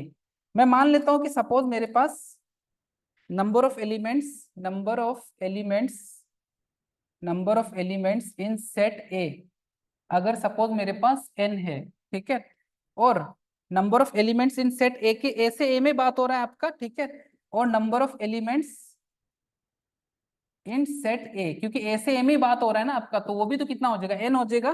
तो यहाँ पे टोटल कार्टेशियन प्रोडक्ट कितना आएगा, टोटल कार्टेशियन प्रोडक्ट कितना आएगा। तो आपको पता है कार्टेशियन प्रोडक्ट क्या होता है, number of elements in set A into number of element in set B. अब क्योंकि मैंने रिलेशन ए से ए में ही डिफाइन कर रखा है, और 99% क्वेश्चन आपका ए से ए में ही आता है आपका, ठीक है। तो number of elements in set A into number of element in set B, तो n इंटू एन कितना हो जाएगा मेरे पास, n स्क्वायर। सबको पता है रिलेशन क्या होता है, सबसेट ऑफ कार्टेशियन प्रोडक्ट। अब आपको पता है किसी भी सेट का सबसेट का फॉर्मूला क्या होता है, 2 की पावर नंबर ऑफ एलिमेंट्स, 2 की पावर नंबर ऑफ एलिमेंट्स। जैसे आपके पास में कोई सेट है जिसमें 3 एलिमेंट है, तो उसमें नंबर ऑफ सबसेट्स कितने होंगे, 2 की पावर 3। किसी अगर सेट में आपके पास 5 एलिमेंट है, तो नंबर ऑफ सबसेट्स कितने होंगे, 2 की पावर 5। वैसे ही किसी भी नंबर ऑफ रिलेशंस किसी भी कार्टेशियन प्रोडक्ट का क्या होता है, 2 की पावर, जो भी आपका कार्टेशियन प्रोडक्ट का वैल्यू आता है, ठीक है। तो यहाँ पे लिख लीजिए, number of relations defined on A to A is number of relations defined from A to A is 2 की पावर n स्क्वायर, ठीक है। ये फॉर्मूला को याद रखना, 2 की पावर n स्क्वायर, ठीक है, 2 की पावर n स्क्वायर। जैसे फॉर एग्जाम्पल मैं इसको थोड़ा छोटा कर देता हूं। जैसे फॉर एग्जाम्पल, ठीक है, ज्यादा छोटा तो नहीं किया, दिख रहा है सबको। हाँ, जैसे फॉर एग्जाम्पल मैंने दे दिया आपको, सपोज फॉर एग्जाम्पल मैंने दे दिया ए मेरा कोई सेट है जिसमें एलिमेंट्स है 1 2 एंड 3, ठीक है। मेरे पास कोई सेट है जिसमें एलिमेंट्स है 1 2 एंड 3। तो अगर मुझे रिलेशन ए से ए में डिफाइन करना है, define define relation from A to A, from A to A, अगर मुझे ए से ए में रिलेशन को डिफाइन करना है, तो सबसे पहले तो मेरे पास ए क्रॉस बी, तो नंबर ऑफ एलिमेंट्स कितना है, 3 इंटू 3 9, और नंबर ऑफ रिलेशंस कितने आ जाएंगे नंबर ऑफ रिलेशंस कितने आ जाएंगे गाइस, 2 की पावर 9। तो मेरे पास टोटल नंबर ऑफ रिलेशन जो आएगा फ्रॉम सेट ए टू ए, वो आएगा 2 की पावर 9। और 2 की power 9 is nothing but the number of subsets, ठीक है, नंबर ऑफ सबसेट्स, इसको हम बोलेंगे नंबर ऑफ सबसेट्स भी, ठीक है, number of subsets of A cross B, वही होता है मेरा रिलेशंस, ठीक है। ये फॉर्मूला क्या है कि टोटल नंबर ऑफ रिलेशंस निकालना है अगर किसी भी सेट ए से ए में, अगर तो 2 की power number of Cartesian product कर देंगे तो वो नंबर ऑफ रिलेशंस दे देगा आपको। बट हमें अगर इंडिविजुअली पूछ लिया जाए कि नंबर ऑफ रिफ्लेक्सिव या सिमेट्रिक या ट्रांजिटिव रिलेशन बताओ, तो उसका जो फॉर्मूला है वो मैं आपको डायरेक्ट लिखवा देता हूं आपका, ठीक है।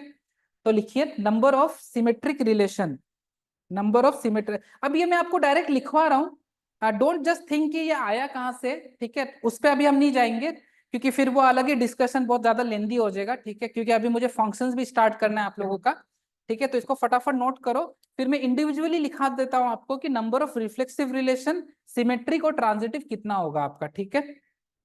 तो इसमें कई बार कॉम्पिटिटिव एग्जाम में डायरेक्ट क्वेश्चन आ जाता है, आपको एक सेट दे देगा, पूछेगा कि अगर रिलेशन ए से ए में डिफाइंड है तो बताओ नंबर ऑफ रिफ्लेक्सिव रिलेशन कितना होगा, नंबर ऑफ सिमेट्रिक रिलेशन कितना होगा, या नंबर ऑफ ट्रांजिटिव रिलेशन कितना होगा। अगर आपको फॉर्मूला पता है तो आप डायरेक्टली 10 से 20 सेकंड में बस पुट करके, आपको क्या पता होना चाहिए, नंबर ऑफ एलिमेंट्स, जैसे यहाँ पे नंबर ऑफ एलिमेंट्स कितने थे, 3, आपको डायरेक्टली पता चल गया कि ए क्रॉस बी कितना होगा, 3 इंटू 3 9, खत्म मेरा क्वेश्चन, ठीक है। चलो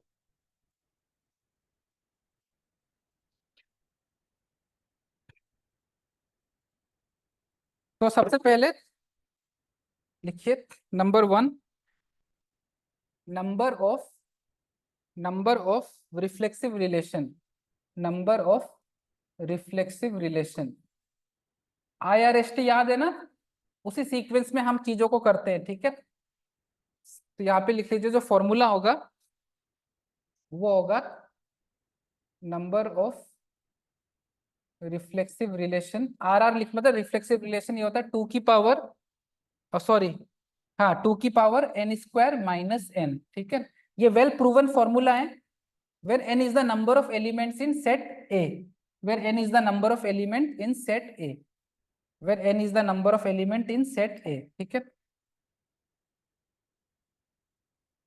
where n is the number of elements in set A, n is equal to number of elements in set A, ठीक है। सेकेंड लिखिए number of symmetric relation, number of symmetric relation, number of symmetric, number of symmetric relation, number of symmetric relation, ये formula होता है 2 की power n square plus n/2, ठीक है। ये सब वेल प्रूवन फॉर्मूला है, आप इतना लोड मत लेना कि ये कैसे आया, ठीक है। तो यहाँ पे नंबर ऑफ सिमेट्रिक रिलेशन को मैं SR से डिनोट कर रहा हूँ, ठीक है। तो ये आ जाता है आपका 2 की power n square plus n/2, again n is the number of elements in set A, ठीक है। लास्ट आपका ट्रांजिटिव का कोई फॉर्मूला नहीं होता है, सॉरी, ट्रांजिटिव के लिए कोई फॉर्मूला नहीं होता है आपका, ठीक है। तो आप लिख लीजिए there is no formula to find the number of transitive relation, ठीक है, no formula to find number of transitive relation, formula no formula is there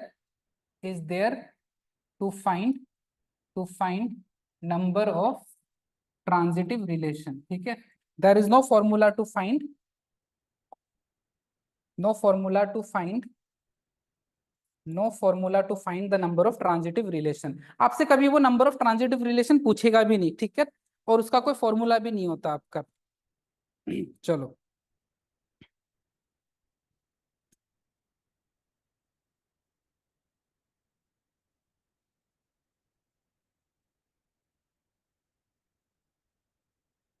ठीक है, चलो नेक्स्ट लिखिए। तो यहाँ पे हम लोगों का रिलेशंस वाला टॉपिक हम खत्म कर रहे हैं। कुछ कुछ एग्जांपल्स आप लोग खुद कर लेना। इंग्लिश अगेन, एक्सप्लेन अगेन, अच्छा ये तो पुराना मैसेज है, ठीक है, इसमें तो कोई एक्सप्लेनेशन करने जैसा आई थिंक नहीं है, ये फॉर्मूला है, कुछ याद रख लेना इनको, ठीक है। इनमें से डायरेक्ट क्वेश्चन बन जाता है। आपको अगर फॉर्मूला याद है तो डायरेक्टली आप फॉर्मूला में पुट करके 20 सेकंड के अंदर आंसर निकाल सकते हो, ठीक है। चलो, अब सबसे इंपॉर्टेंट चैप्टर आता है आपका फंक्शंस। तो फंक्शंस में आप लोगों को क्लास 11 प्लस क्लास 12 दोनों का मैं पढ़ाऊंगा आपका, ठीक है।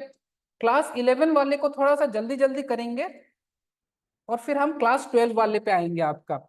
तो याद है आप लोग 11th में क्या पढ़ते थे फंक्शंस में? सबसे पहले फंक्शंस क्या होता है उसके अलग अलग दो चार डेफिनेशंस पढ़ते थे, और फिर different different types of functions पढ़ते थे आपका, जैसे greatest integer function, polynomial function, constant function, signum function, modulus function, logarithmic function. तो इनको फिर से डिटेल में हम दोबारा पढ़ेंगे। और 12th में आप पढ़ते हो क्लासिफिकेशन ऑफ फंक्शंस, जिसमें आप पढ़ते हो one one function, many one function, onto function, into functions, इसके बारे में पढ़ते हैं हम लोग, ठीक है। तो सबसे पहले फंक्शंस क्या होता है तो उसका एक छोटा सा डेफिनेशन लिख लीजिए। तो सबसे पहले फंक्शंस का फर्स्ट डेफिनेशन ऐसा लिखिए, सब हेडिंग डालिए, first definition, first first definition of function, ठीक है। अब फर्स्ट डेफिनेशन क्यों बोल रहा हूं मैं?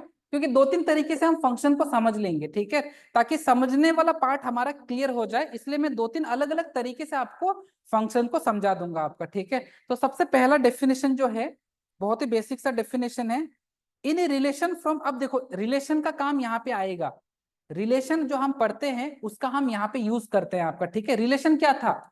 रिलेशन याद करो क्या था आपका, कि जैसे आपके पास में कोई सेट ए है और कोई सेट बी है, सपोज यहाँ पे मेरे पास कुछ एलिमेंट्स है A B C D.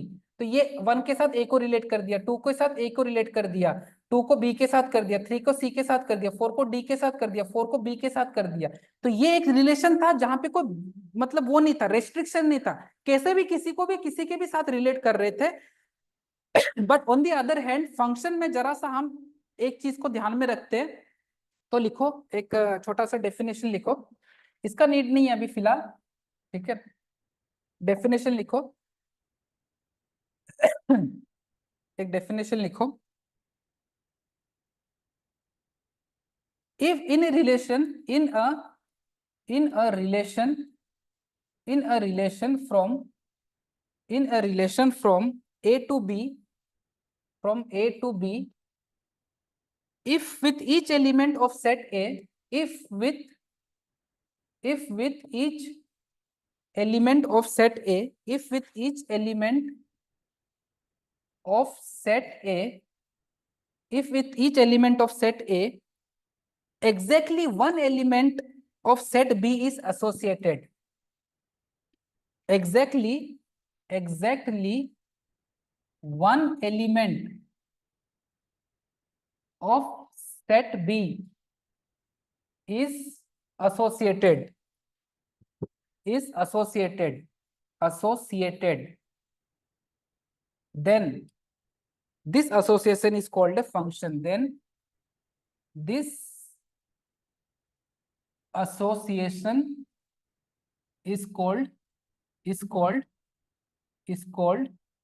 A function, ठीक है। फंक्शन को शॉर्ट में एफएन भी लिखते हैं, ठीक है। किसी भी रिलेशन में अगर ए से बी कोई रिलेशन डिफाइंड है, कुछ इस तरीके से डिफाइंड है कि ईच एलिमेंट ऑफ सेट ए का हर एक एलिमेंट एग्जैक्टली एक एलिमेंट ऑफ बी के साथ अगर एसोसिएटेड है, तभी हम बोलेंगे कि उस एसोसिएशन को हम या उस रिलेशन को हम क्या बोलेंगे? एक फंक्शन बोलेंगे आपका, ठीक है। इसको एग्जाम्पल से समझते हैं।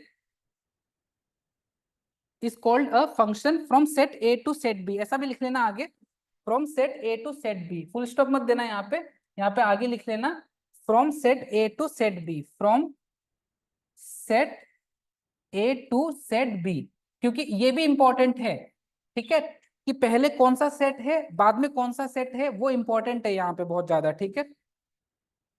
और इसको रिप्रेजेंट कैसे करते हैं? तो यहाँ पे आप ऐसा लिख लेना ब्रैकेट में, रिप्रेजेंटेड एस, ये टॉपिक मैं आप लोगों को बहुत अच्छे से कराऊंगा, रिप्रेजेंटेड एस एफ, ठीक है। इसको हम कैसे रिप्रेजेंट करेंगे? रिप्रेजेंटेड एस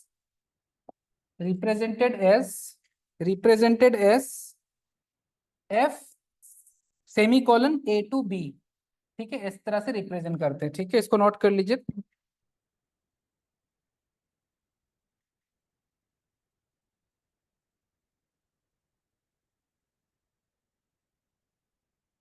फटाफट नोट करिए इसको।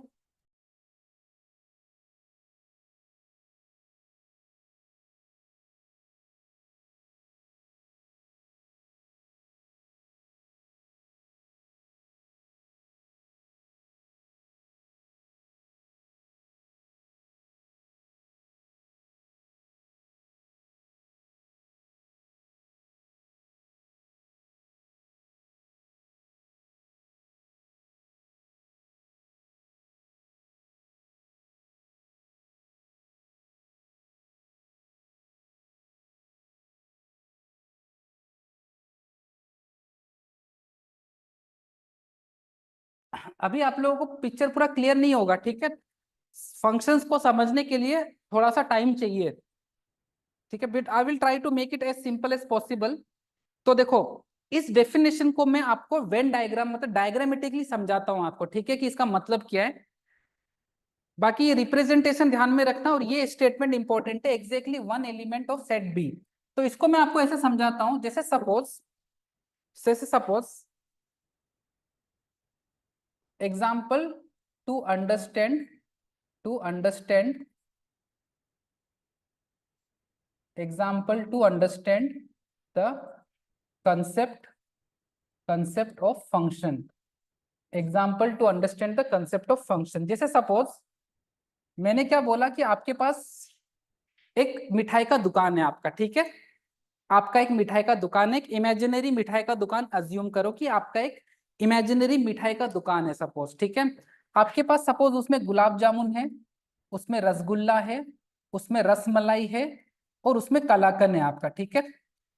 ठीक है, सिंपल सा सोचो कि गुलाब जामुन है, रसमलाई है, रसगुल्ला है, रसमलाई और कलाकंद है आपका, ठीक है। और यहाँ पे आपने उसका प्राइस लिख रखा है, यहाँ पे आपने उसका प्राइस लिख रखा है, सपोज 10 रुपया, 5 रुपया, 20 रुपया, 15 रुपया और 30 रुपया आपका, ठीक है। आपने बोल दिया कि गुलाब जामुन का प्राइस है मेरा 10 रुपया, ठीक है। आपने बोल दिया रसगुल्ला का प्राइस है मेरा 5 रुपया। अब आप अगर ये गलती से कर देते हो कि आपने बोला रसगुल्ला का प्राइस 15 रुपया, तो ये आपका फंक्शन नहीं होगा, ये एक फंक्शन नहीं होगा। क्यों?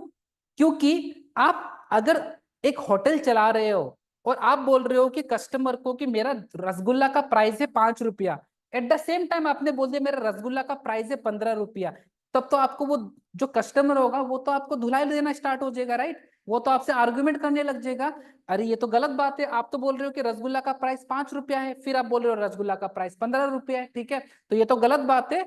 ये गलत बात फंक्शन में भी है आपका, ठीक है, कि सेम चीज का दो आउटपुट नहीं हो सकता, सेम चीज का दो आउटपुट नहीं हो सकता। ये चीज मैंने यहाँ पे लिखवाया था कि in relation from A to B with each element of set A exactly one element of set B is associated. यहाँ पे देखो एग्जैक्टली वन, यहाँ पे देखो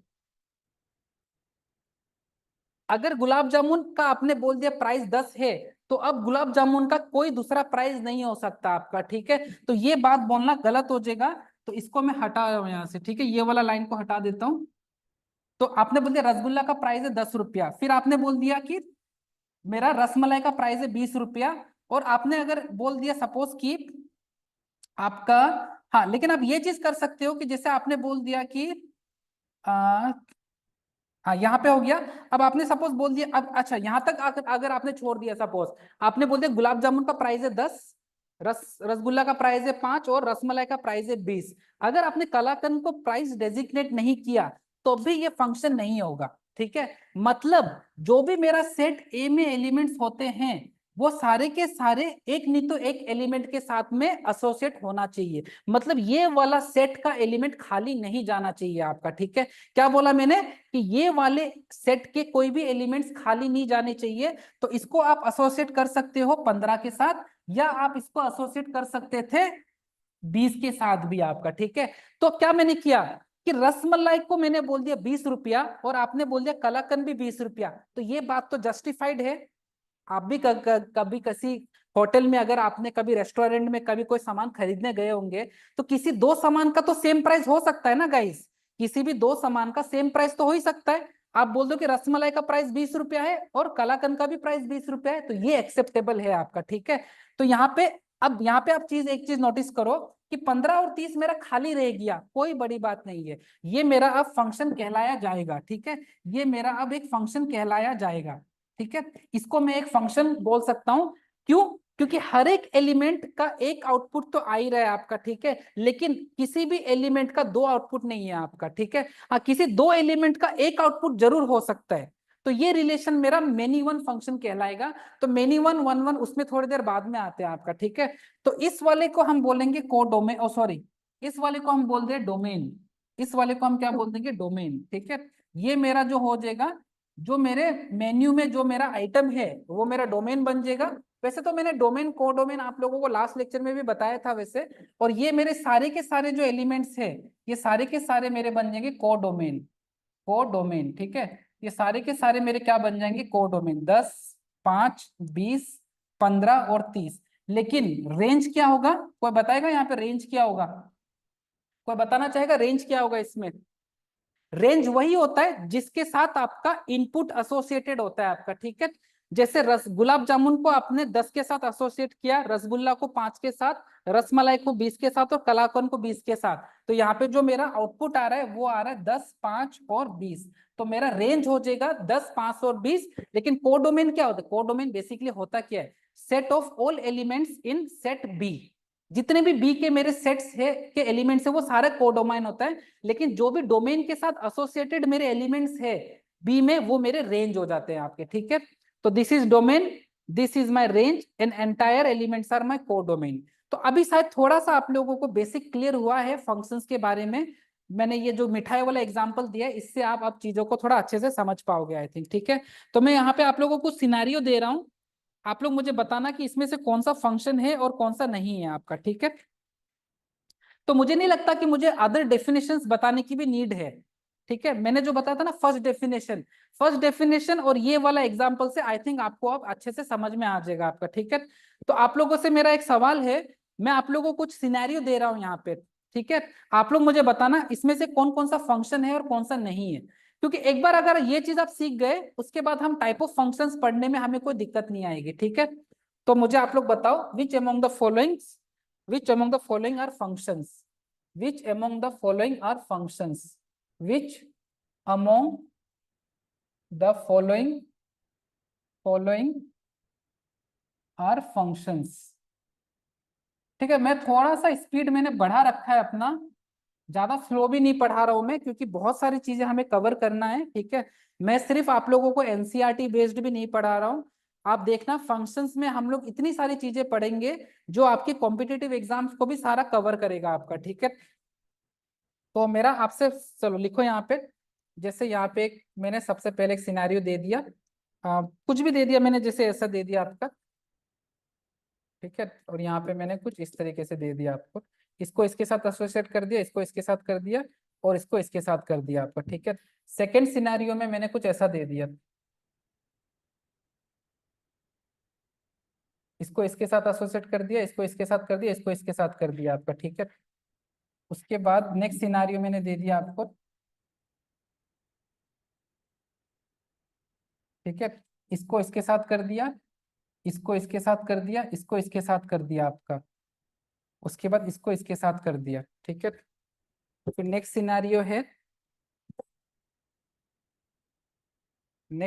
है मेरा, और इसको इसके साथ कर दिया, ठीक है।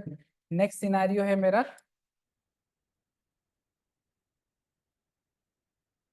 इसको इसके साथ कर दिया, इसको इसके साथ कर दिया, इसको इसके साथ कर दिया, इसको इसके साथ कर दिया, इसको इसके साथ कर दिया और इसको इसके साथ कर दिया आपका, ठीक है। तो ये मेरा 4 सिनारियो है। मुझे बताओ कि इसमें से कौन कौन सा फंक्शंस है और कौन सा नहीं है। आप तो मुझे बता दो कौन कौन सा फंक्शंस है, ए बी सी डी चारों है, या सिर्फ ए है या बी है या सी है या डी है, ठीक है। मल्टीपल करेक्ट हो सकते हैं यहाँ पे। कौन कौन सा फंक्शंस है मुझे ये बताओ पहले तो। कोई भी मुझे अगर आप लोग रिप्लाई करोगे चैट में तो बढ़िया होगा। बताओ कौन कौन सा इसमें से मेरा फंक्शंस है, कोई बताना चाहेगा यहाँ पे, anyone wants to give me a reply here. कोई दिक्कत नहीं है, गलत होगा तो होगा बट एटलीस्ट आप सीखोगे।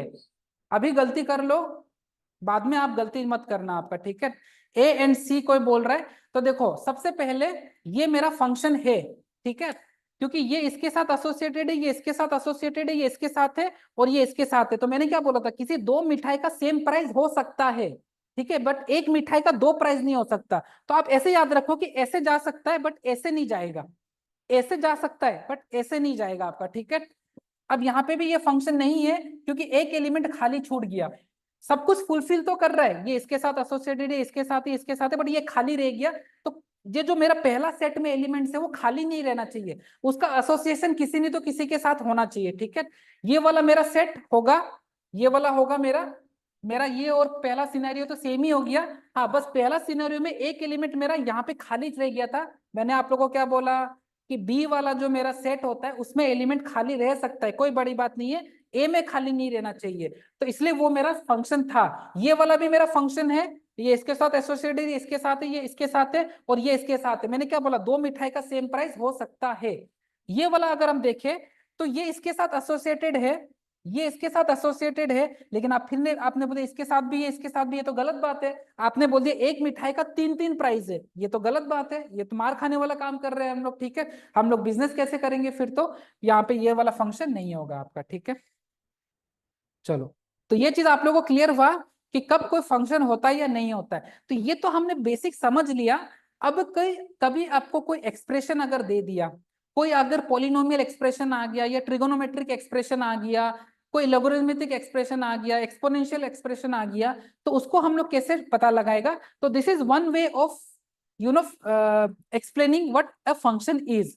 अब हम एक दूसरे तरीके से फंक्शन को समझते हैं, उसको हम बोलते हैं वर्टिकल लाइन टेस्ट। तो लिखो, नेक्स्ट सब हेडिंग डालो, vertical line test, vertical line test, ठीक है। Another way to figure out function, another way to figure out function, another way to figure out a function, जिसको हम बोलते हैं vertical line test, ठीक है। सब हेडिंग डाल दो, vertical line test. Vertical line test क्या होता है, अगर कोई ग्राफ है सपोज, ठीक है, कोई ग्राफ है, जैसे इस तरीके का कोई ग्राफ है, अगर आपने यहाँ पे एक वर्टिकल लाइन ड्रॉ किया, अगर ये लाइन इस ग्राफ को बस एक ही पॉइंट पे कट कर रहा है, तो हम बोलेंगे कि ये एक फंक्शन है, ठीक है। जैसे मैंने आपको यहाँ पे कोई इस तरीके से मैंने कोई ग्राफ बना दिया आपका, ठीक है। अगर मैंने सपोज यहाँ पे कोई इस तरीके से ग्राफ बना दिया, ठीक है, तो यहाँ पे अगर आप एक वर्टिकल लाइन ड्रॉ करते हो, अगर आप यहाँ पे वर्टिकल लाइन ड्रॉ करते हो, तो ये ग्राफ को कितनी बार कट कर रहा है, बस एक ही पॉइंट पे कट कर रहा है। तो कोई भी अगर ग्राफ में अगर आप एक वर्टिकल लाइन ड्रॉ करो, अगर वो एक ही पॉइंट पे अगर वो ग्राफ को कट कर रहा है, तो इस टाइप के फंक्शंस को हम बोलेंगे, मतलब इस टाइप के रिलेशंस को हम फंक्शंस बोलेंगे आपका, ठीक है। तो if a vertical line intersect the graph of a function at two और more than two points, it cannot be the graph of a function. तो यहाँ पे आप लिख लो कि if a vertical line if a vertical line if a vertical line intersects if a vertical line intersects if a vertical line intersects the graph of a function in two or more than 2 points, then the graph is not a function, ठीक है। अगर एक point पे cut करेगा तो function है। On the other hand, ऐसा लिख लो, ऑन दी अदर हैंड, यहाँ पे ऐसा लिख लो, ऑन दी अदर हैंड, इसको मैं थोड़ा छोटा कर रहा हूँ गाइस, ठीक है। On the other hand, on the other hand, यहाँ पे लिख लो, on the other hand, on the other hand, on the other hand, on the other hand, if the vertical line cuts the graph at most 1 point, at most one point, then it is a function, then it is a function। ठीक है, मैंने थोड़ा सा short में लिखवा दिया कि अगर दो या दो से पॉइंट में ज्यादा कट करता है तो फंक्शन नहीं होगा, अगर एक पॉइंट पे कट कर रहा है तो होगा। जैसे ये मेरा फंक्शन होगा, ठीक है। ऑन दी अदर हैंड अगर मैं एक सर्कल बनाता हूं तो सर्कल में अगर मैं वर्टिकल लाइन टेस्ट कर रहा हूं तो आप देख सकते हो कि ये एक दो पॉइंट पे कट कर रहा है, तो ये फंक्शन नहीं होगा आपका, ठीक है। अगर मैं सपोज ऐसा कोई पैराबोला बना रहा हूँ राइटवर्ड, तो यहाँ पे भी दो जगह कट कर रहा है, तो ये भी फंक्शन नहीं होगा आपका, ठीक है। तो वर्टिकल लाइन टेस्ट भी आपको बहुत सारी चीजों को, क्वेश्चन को करने में हेल्प करता है आपका, ठीक है। तो वर्टिकल लाइन टेस्ट भी आपको पता होना चाहिए। इसको नोट करो फटाफट, ठीक है।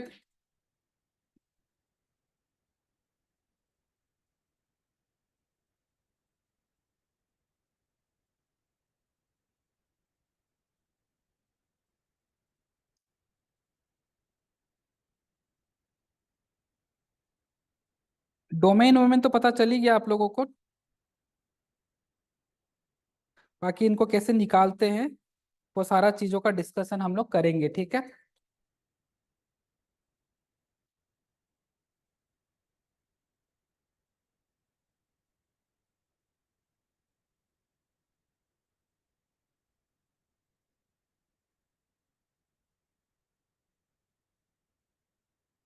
चलिए नोट कर लिया।